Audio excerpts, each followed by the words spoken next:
Hi guys, it's Haps, and today we're playing the free-to-play pack, where we hit the Crocodile dream for the second time.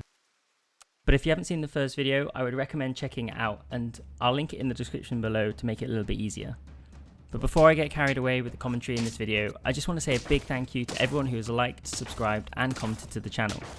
Honestly, without you, this channel just wouldn't exist.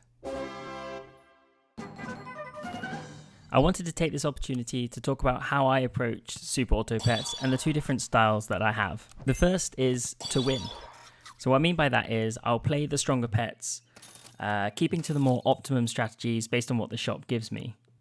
To some, this may seem like the only way to play, and I get that, but this isn't my preferred way to play. I actually prefer my second style, and that is to focus on building a team or having a goal and aggressively pivoting. I like this style because each game is very different, and I really enjoy setting myself a challenge or the excitement and suspense of building a crazy team of, say, 5 crocodiles. It does, however, mean that you play the game very different. And during this run, what I'll hopefully try and do is explain sort of some of the ideas behind what I'm doing and why I'm doing them, because they may not seem like the obvious choices. I initially set out on this run to build a team of tier 5s and tier 6s. So my main aim was just to get to the later rounds with as many hearts as possible. Up until this point, we haven't lost a heart, but we do lose this round. Ideally, we want a pill for the flamingo, and perfect, we get it in the next roll. The dolphin is a nice add here. It's one of the stronger tier 4 pets, but somehow I completely missed that second dolphin. I don't buy the penguin, and this is because I'm not intending on leveling these pets. They'll likely get replaced, so it could be a while before we see any value from the penguin. Ultimately, if you were looking to win the game, you would have approached that turn very differently. You probably would have picked up the penguin, and you'd be looking to level some of the pets that you have in your team to level 2 to build those stats. Perfect, double can. So cans are great when looking to build interesting teams. Without cans, it's really hard to pivot in the later rounds, so being able to buy the pets with decent stats can often make the difference between losing and getting the team over the line. You may have noticed we also picked up a second dolphin, and thankfully at the time I was blissfully unaware that I could have leveled early, but nothing hides from YouTube.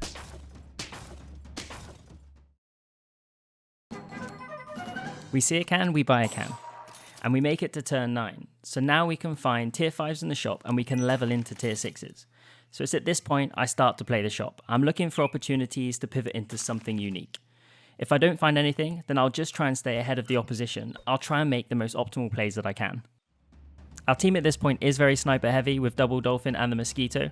However, because we've bought lots of cans, we've got a lot of options to pivot into.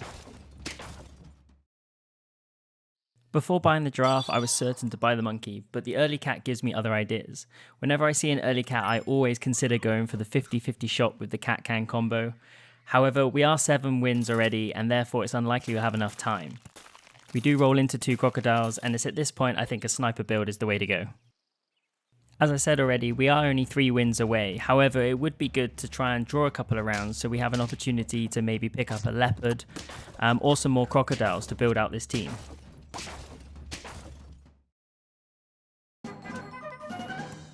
I stack the dolphins here, and then as you can see I instantly regret doing so. I decide to roll to see if I can find that third dolphin to level into a tier 6. But instead I hit absolute jackpot and I roll into another 2 crocodiles. And it's at this point I decide I'm going all in crocodile. I have 3 crocodiles in the shop, so I still need to find 1 more crocodile. And of course I need to get this over the line.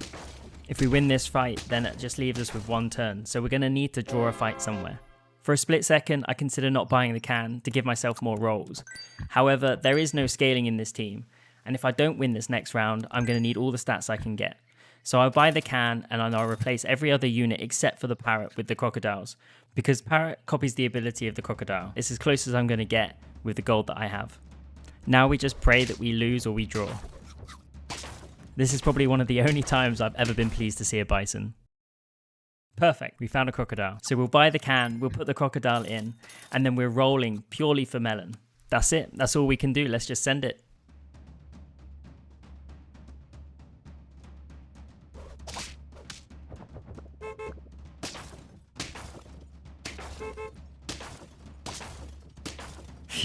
What a round that was, and that's a prime example of how important cans are. I hope you enjoyed this run as much as I did. Thank you for watching, and I'll catch you in the next one.